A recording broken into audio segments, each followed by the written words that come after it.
बिस्मिल्लाहिर्रहमानिर्रहीम। अस्सलाम वालेकुम नाज़रीन। दोस्तों, मुल्की और बैन अवी सतह पर दो बड़ी और अहम तरीन डेवलपमेंट इस्लामाबाद और वाशिंगटन से बैक वक्त बड़ा ब्रेक थ्रू, जब अमरीकी सदर डोनाल्ड ट्रंप ये ऐलान कर रहे थे कि उनके और ईरान के दरमियान डील के हवाले से मामला तय हो गए हैं और मुआहदा दोनों ममालिक के दरमियान 19 जून को स्विट्ज़रलैंड में होने जा रहा है। शहबाज शरीफ साहब उसी दौरान पाकिस्तान तहरीक इंसाफ को, पाकिस्तान की अपोजिशन को एक बार फिर बाकायदा तौर पर मुज़ाकरात की दावत देते नजर आए। क्या ईरान और अमरीका राजी? क्या कप्तान और पाकिस्तानी इस्टेब्लिशमेंट राजी? आइंदा चंद हफ्तों में पॉलिटिकल सिनेरियो पूरी दुनिया का और पाकिस्तान का क्या बनने जा रहा है? इनके दरमियान आपस में किस किस्म के कनेक्शंस हैं? और कौमी हुकूमत फार्मूला, जिसके मुतल्लिक दावा किया जा रहा था कि बजट के बाद मुमकिना तौर पर 6 माह का कौमी हुकूमत फार्मूला सामने आ सकता है,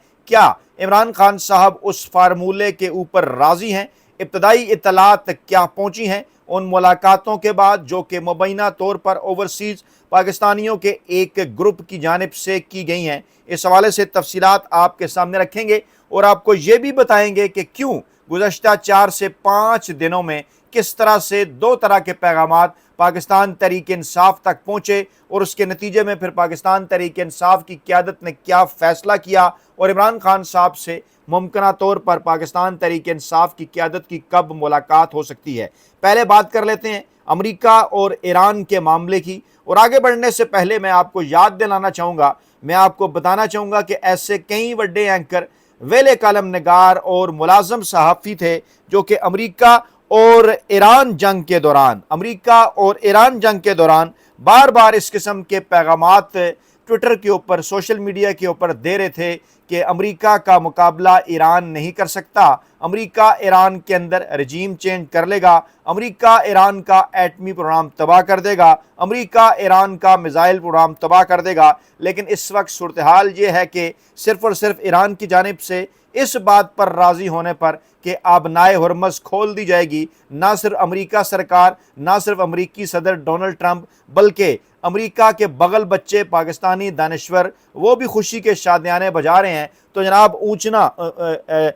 पूछना उनसे सिर्फ और सिर्फ ये था, वो जो कहते हैं ना पंजाबी के अंदर के हुन आरामी, आप तो कहा करते थे कि आपने स्टैंड ले लिया, आप स्टैंड नहीं ले पाएंगे। तो जनाब फिर साबित कर दिया ईरान की क़यादत ने और वहाँ पर ईरान के इदारों ने कि वो पाकिस्तान की तरह का माहौल नहीं कि अमरीका सरकार कहे हम रजीम चेंज करना चाहते हैं तो आप बाकायदा तौर पर हिस्सा बनकर रजीम चेंज करवाएं, इमरान खान साहब को घर भिजवा दें। यानी एब्सोल्युटली नॉट। इमरान खान ने कहा और आपने, पाकिस्तानी इस्टेब्लिशमेंट ने, मुक्तदरा ने, सियासी जमातों ने, मीडिया ने, दीगर कुछ खुफिया हाथों ने इमरान खान साहब को धांधली के ज़रिए घर भिजवा दिया। जबकि दूसरी जानिब जब ईरान के अंदर अमरीका ने कोशिश की रजीम चेंज की, एब्सोल्युटली नॉट। ईरान ने कहा, अमरीका ने हमला किया, क़यादत उनकी शहीद की, ख्याल ये था कि रजीम चेंज हो जाएगा, नहीं कर सका और उसके बाद जंग आगे बढ़ती चली गई और इसराइल जो कुछ करना चाह रहा था, अमरीका से करवाना चाह रहा था, उसमें कामयाब ना हो सका। आखिरी लम्हात भी इस किस्म की खबरें आती रहीं,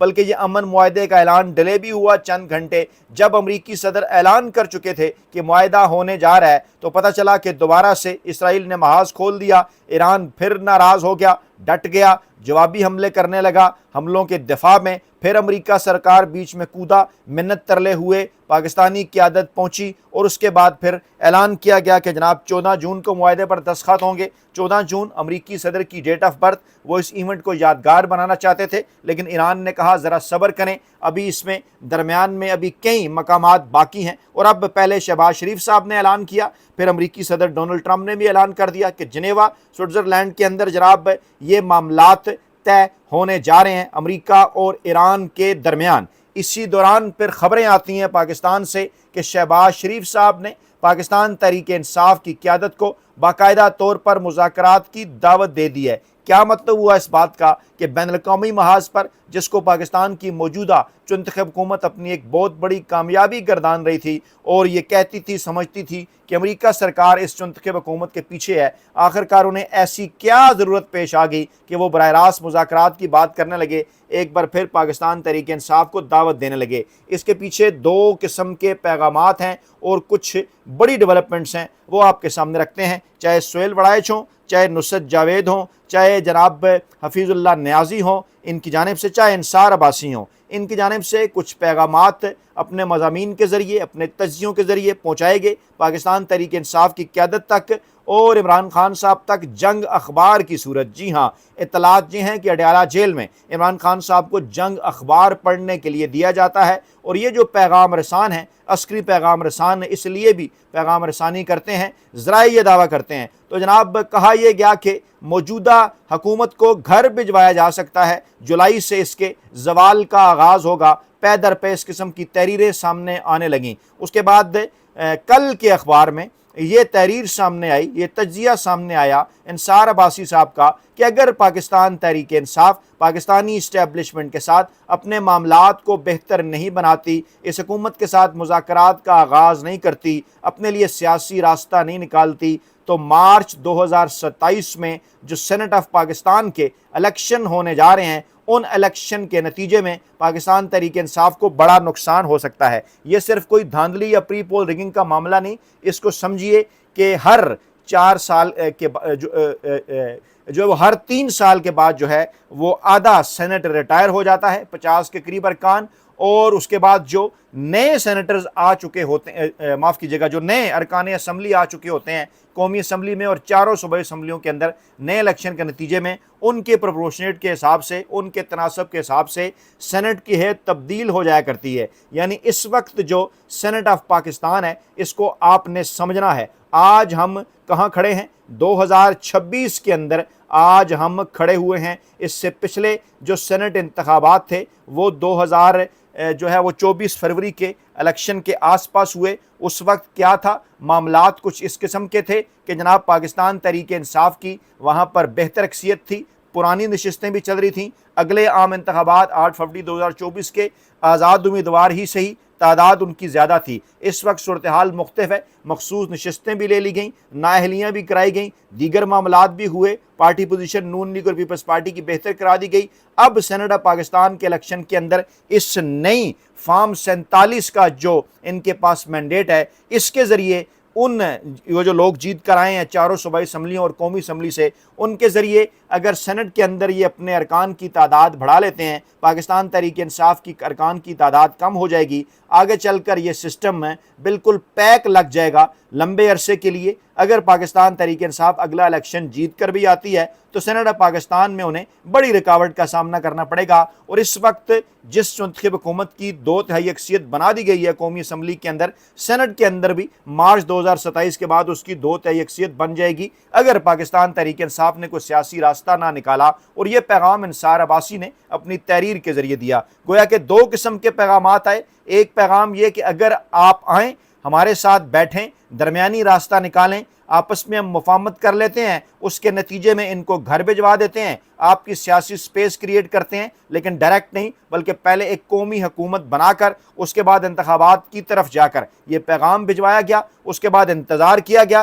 और उसके बाद दूसरा पैगाम ये आ गया कि अगर आपने ये मुफाहमत ना की, अगर आपने मुज़ाहमत जारी रखी, ऐसी सूरत हाल के अंदर आपकी जो इस वक्त मौजूदा आपके पास जो स्पेस है जो आपने बरकरार रखी हुई है, बड़ी मुश्किल से वो स्पेस भी ख़त्म हो सकती है और कौमी असम्बली के बाद सेनेट ऑफ पाकिस्तान के अंदर भी आपको जो है वो इस मौजूदा हुकूमत की 2/3 अक्सियत का सामना करना पड़ सकता है। ये सूरत हाल बड़ी सेंसिटिव है, इंतहाई हसास मामला है, जज्बाती किस्म के डिसीजंस लेने का मामला हरगिज़ नहीं। मैंने अपने एक्स पर भी पोस्ट की, मैंने पूछा कि कौन से लोग हैं जो ये चाहते हैं कि इमरान खान साहब की रहाई और सियासी स्पेस हासिल करने के लिए मुज़ाहमत का रास्ता अपनाया जाए। جو اس کو پسند کرتے ہیں، اس بات کو، اس سے ایگری کرتے ہیں، اس کو لائک کریں، اس کو ری ٹویٹ کریں۔ پھر میں نے کہا دوسری تجویز یہ ہے کہ عمران خان کی رہائی کے لیے اور پاکستان تحریک انصاف کے سیاسی سپیس کی واپسی کے لیے مفاہمت کی پالیسی اختیار کی جائے۔ میں نے یہ پوسٹ بھی لکھی اور لکھا جو اس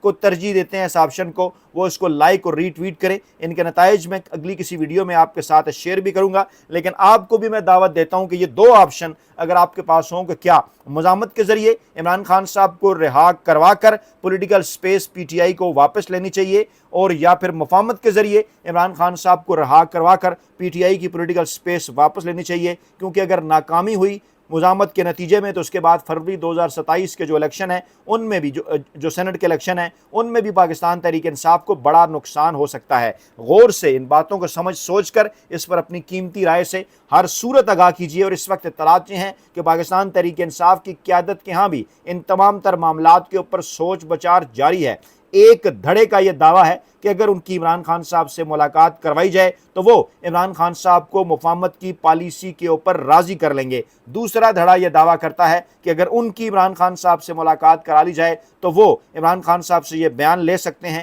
کہ مزاحمت کی پالیسی جاری رکھی جائے۔ عمران خان صاحب ڈیل کے لیے تیار نہیں ہیں۔ اب ذرا سمجھا جائے کہ ڈیل کیا ہے، این آر او کیا ہے، مفاہمت کیا ہے۔ ڈیل یا این آر او یہ ہے کہ عمران خان صاحب اس ہائبرڈ نظام کو مان لیں، اس ہائبرڈ نظام کو قبول کر لیں، خاموش بیٹھ جائیں اور کہیں کہ جناب جب تک یہ اپنی مدت پوری کرتے ہیں ہم کسی قسم کی کوئی سیاست نہیں کریں گے، اور عمران خان اس کے بدلے رہائی لے لیں۔ مفاہمت کیا ہے کہ عمران خان صاحب خاموشی تو اختیار کر لیں لیکن اس رجیم کو منظور نہ کریں، اور اس بات کے اوپر ایگری کریں کہ اس نظام کو ختم کیا جائے گا اور 6 ماہ کے اندر کوئی ایسی حکومت لائی جائے کہ جو کہ آگے چل کر پاکستان میں شفاف انتخابات کرائے، جن کی وجہ سے پاکستان تحریک انصاف کی پولیٹیکل سپیس واپس ملے۔ اور یہی دعویٰ اس اوورسیز پاکستانیوں کے گروپ کی جانب سے بھی کیا جا رہا ہے، جس کا یہ دعویٰ ہے کہ ہم نے اگر عمران خان صاحب سے ایک ملاقات اور کر لی تو ابتدائی ملاقات کے اندر ہم عمران خان صاحب کو کچھ چیزوں پر منانے میں راضی ہو گئے ہیں۔ اس حوالے سے دعویٰ سامنے آ رہا ہے۔ اب ذرا ان تمام تر معاملات کو سمجھیے کہ یہ دونوں چیزیں ہوئیں۔ اس کے بعد شہباز شریف صاحب کی جانب سے دعوت دے دی گئی اپوزیشن کو کہ آئیں ہمارے ساتھ مذاکرات کریں۔ یہ ایک قسم کا جوابی وار ہے، کیونکہ حکومت کو اس بات کا اندازہ ہو چکا، کیونکہ ایک جو خفیہ ایجنسی کی رپورٹس موصول ہو چکی ہیں پاکستانی اسٹیبلشمنٹ کو، اس وقت مقتدرہ کو، کہ 28ویں ترمیم کرانے کے لیے جس قسم کی اکثریت درکار ہے مسلم لیگ نواز اور پیپلز پارٹی سے، وہ شاید نہ مل سکے مقتدرہ کو۔ اور پیپلز پارٹی اور نون لیگ کے اندر بھی اس وقت بھی ایسے لوگ موجود ہیں جو شاید 28ویں ترمیم کے معاملے پر ووٹ نہ کریں۔ ایک معاملہ۔ دوسرا معاملہ اس کے اندر یہ ہے کہ آزاد کشمیر میں 27 جولائی کو ہونے والے عام انتخابات جو پیپلز پارٹی نے تجویز دی کہ ملتوی کر دیے جائیں، لیکن الیکشن کمیشن جو اے جے کے کا انہوں نے کہا کہ اپنے وقت پر ہوں گے، نواز لیگ نے کہا اپنے وقت پر ہوں گے، مقتدرہ بھی یہی اشارہ دے رہی ہے۔ ان الیکشن کے حوالے سے خفیہ اداروں کی رپورٹ ہے کہ پاکستان تحریک انصاف گلگت بلتستان کی طرح آزاد کشمیر کے الیکشن میں بھی بہت بڑا ووٹ لے کر سیاسی طور پر بڑا سرپرائز دے سکتی ہے۔ اور جس قسم کے حالات اس وقت آزاد کشمیر کے اندر بنے ہوئے ہیں، وہاں جو ہے وہ فارم 47 اور دھاندلی بڑی مشکل نظر آ رہی ہے اور معاملات خرابی کی جانب جا سکتے ہیں۔ اب یہاں پر کاؤنٹر جو ہے کرنے کے لیے دونوں طرف سے اس قسم کے معاملات سامنے آ رہے ہیں، کیونکہ اندازہ ہو چکا اسٹیبلشمنٹ کو اس تمام تر معاملات کا، اس لیے دباؤ ڈالا جا رہا ہے پیپلز پارٹی اور نون لیگ کے اوپر کہ اگر 28ویں ترمیم میں آپ کا ایک ووٹ بھی کم نہ نکلا تو اس حکومت کو گھر بھجوا کر پاکستان تحریک انصاف کے ساتھ مفاہمت کی پالیسی رکھی جائے گی۔ دوسری جانب سے حکومت کی جانب سے براہ راست پاکستان تحریک انصاف کو مذاکرات کی دعوت دے کر انگیج کرنے کے بعد کوشش یہ کی جائے گی کہ پاکستان تحریک انصاف کو فیسیلیٹیٹ کر کے بدلے میں انہیں اسٹیبلشمنٹ کے ساتھ معاملات کوئی بھی طے کرنے سے دور کیا جائے۔ اس قسم کی خبریں اس وقت فاقد حکومت اسلام آباد میں زیر گردش ہیں، اور یہ دونوں انتہائی اہم ترین اور بڑے معاملات اس لیے بھی ہیں کہ ایران کے ساتھ امریکہ کی ڈیل کے بعد اب امریکہ سرکار رخ کرنے جائے گی پاکستان کا، ایک تیر سے دو شکار، یعنی وہ معاملہ طے کرنے کے بعد اب ان کے پارلیمان کے اندر، ایوان نمائندگان کے اندر جو بل رکے پڑے پھنسے ہوئے ہیں پاکستان میں انسانی حقوق کی خلاف ورزیوں کے حوالے سے، موجودہ عسکری सियासी क़यादत पर पाबंदियों के हवाले से, उस हवाले से पाकिस्तान पर दबाव बढ़ाया जाएगा कि जनाब आप अपने मामलात को बेहतर बनाएं, और उससे पहले पाकिस्तानी इस्टेब्लिशमेंट भी चीज़ों को बेहतर करना चाहती है। दूसरी तरफ फील्ड मार्शल साहब भी एक तीर से दो शिकार से मुराद ये कि जहां वो अमेरिका को इस मामले के ऊपर वो राज़ी करने में कामयाब रहे कि हमने ईरान को किसी न किसी डील पर तैयार कर लिया, वहीं अब उनकी ख्वाहिश ये भी होगी कि वो तमाम तर बिल्स जो उनसे मुतलका अमरीकी अवान नुमाइंदगान के अंदर मौजूद है उन पर मज़ीद कार्रवाई ना हो, और उसके लिए डेफिनेटली करना ये होगा कि पाकिस्तान में इंसानी हकूक़ के मामलात बेहतर बनाएं, और तमाम तर वो लोग जिन्हें सियासी मुखालफिन के तौर पर मौजूदा रजीम की ख्वाहिश के ऊपर जेलों के अंदर डाला हुआ है या उनके ऊपर केसेस हैं, वहाँ पर हाथ हल्का किया जाए। ये एक ओवरऑल तमाम किस्म का पॉलिटिकल सिनेरियो है। पाकिस्तान तहरीक इंसाफ को इस तमाम तर सूरत हाल के अंदर अपने कार्ड्स जज्बाती अंदाज में नहीं बल्कि समझदारी के साथ खेलना होंगे, और ये सवाल ख़ुद से भी पूछना होगा कि गुज़श्ता 3-4 बरसों की मुज़ामत की पॉलिसी के बदले में क्या वो आवाम को सड़कों पर लाने में कामयाब हुए, और अगर लाए भी सड़कों के ऊपर तो सामने से जो सीधी गोलियां चलती रहीं, उसके बाद क्या ये आसान होगा कि पाकिस्तानी अवाम को इस तरह से दोबारा सड़कों के ऊपर लाया जाए, या वो मुफाहमत की कोई पॉलिसी अपनाकर दरमियानी रास्ता अख्तियार करके इमरान खान साहब को रहा करा के पॉलिटिकल स्पेस वापस ले सकते हैं। यकीनन शायद बज़ाहिर ये चीज़ नज़र आए कि शायद कोई इमरान खान साहब पीछे हट रहे हैं या पाकिस्तान तहरीक इंसाफ पीछे हट रही है, लेकिन पाकिस्तान के अंदर माजी की मिसालें हमें ये बताती हैं कि सियासतदान अगर रास्ता निकालने पे आएँ तो अपना वक्त आने पर वो तमाम तरह हिसाब बराबर भी कर दिया करते हैं जो कुछ उनके साथ किया जाता रहा। अपना बहुत ख्याल रखिएगा, दुआओं में याद रखिएगा। नई वीडियो के साथ जल्द हाजिर होंगे। अल्लाह ने के मान।